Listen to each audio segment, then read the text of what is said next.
جاوید چودھری صاحب جو ایک کالم نگار اور اینکر پرسن ہیں، وہ لکھتے ہیں کہ حافظ محمد شبیر 22 مئی 2020 کو کراچی میں حادثے کا شکار ہونے والی بدقسمت فلائٹ کے مسافر تھے۔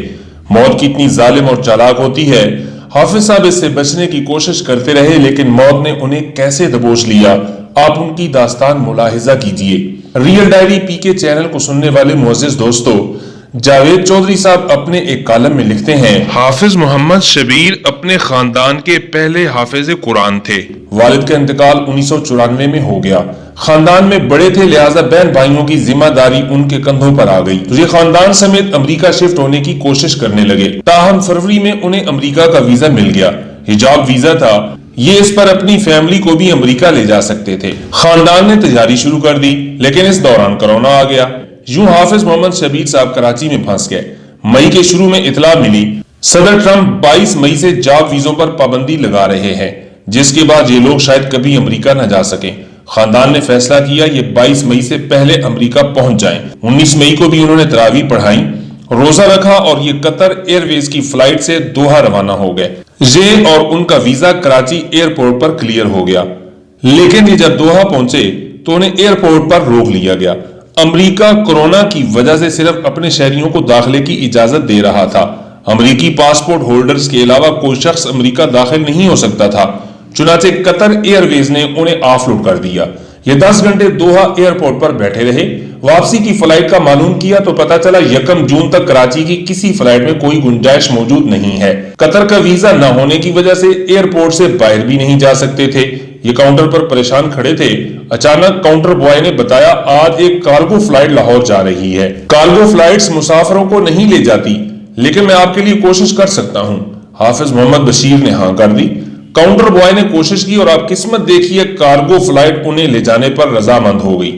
یہ اور ان کا خاندان خوش ہو گئے، لیکن ان میں سے کوئی نہیں جانتا تھا کہ جس چانس کو خوش قسمتی سمجھ رہے ہیں یہ ان کی زندگی کی سب سے بڑی بدقسمتی ثابت ہوگا۔ مسافر بڑی تیزی سے آخری منزل کی طرف بڑھ رہا تھا۔ حافظ شبیر کارگو فلائٹس کے اکیلے مسافر تھے۔ یہ بہرحال لاہور پہنچ گئے۔ پاکستان کے زیادہ تر ایئرپورٹس پر مسافروں کو 14 دن قرنطینہ میں رکھا جاتا ہے۔ یہ بھی لوگ لیے گئے، لیکن ان کی رپورٹ 2 دن میں آ گئی اور یہ نیگیٹو نکلے۔ انہیں گھر جانے کی اجازت دے دی گئی۔ 22 مئی کو لاہور سے کراچی کے لیے 2 فلائٹس تھیں، 11 بجے اور 1 بجے۔ دونوں میں سیٹ موجود تھی۔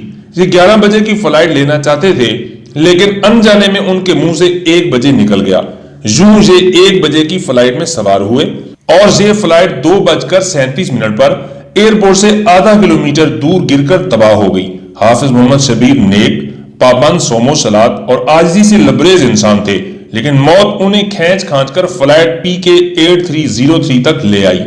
اگر موت کی زنجیر کا کوئی ایک حلقہ بھی نرم یا کمزور پڑ جاتا تو یہ صاف بچ جاتے۔ یہ اگر 19 مئی کو کراچی ایئرپورٹ پر روک لیے جاتے، انہیں دوحہ میں نہ روکا جاتا، انہیں قطر میں 1-2 دن کا ٹرانزٹ مل جاتا، یہ کارگو فلائٹ میں سوار نہ ہوتے، یہ اگر 14 دن قرنطینہ میں رہ جاتے، ان کا کرونا رزلٹ 1 آدھ دن لیٹ ہو جاتا، یا پھر 1 بجے کی بجائے 11 بجے کی فلائٹ لے لیتے تو یہ آج بھی اپنے بچوں کے درمیان بیٹھ کر ہنس کھیل رہے ہوتے۔ مگر موت کے مسافروں کو کس وقت موت دبوچ لے ہم میں سے کوئی نہیں جانتا۔ ہم سے بھی نہیں جانتے ہمارے رکتے ہوئے قدم ہمیں کس مصیبت سے بچا رہے ہیں، اور ہم جس طرف سر پر دوڑ رہے ہیں اس کے آخر میں کون سا عذاب ہمارا انتظار کر رہا ہے۔ حافظ محمد شبیر صاحب بھی جس اتفاق کو اپنی گڈ لک سمجھ رہے ہوں گے وہ آخر میں کیا نکلا۔ چنانچہ آپ یہ بات پلے باندھ لیں، قدرت اگر ہمیں بچانا چاہتی ہے تو یہ ہمیں کالی بلی بھجوا کر بچا لیتی ہے، اور یہ اگر ہمیں گھیرنا چاہتی ہے تو یہ پھر ہمیں خوش قسمتیوں کے پہیوں پر بٹھا کر بھی اپنی طرف کھینچ لے گی۔ یہ ہمیں دائیں بائیں نہیں ہونے دے گی۔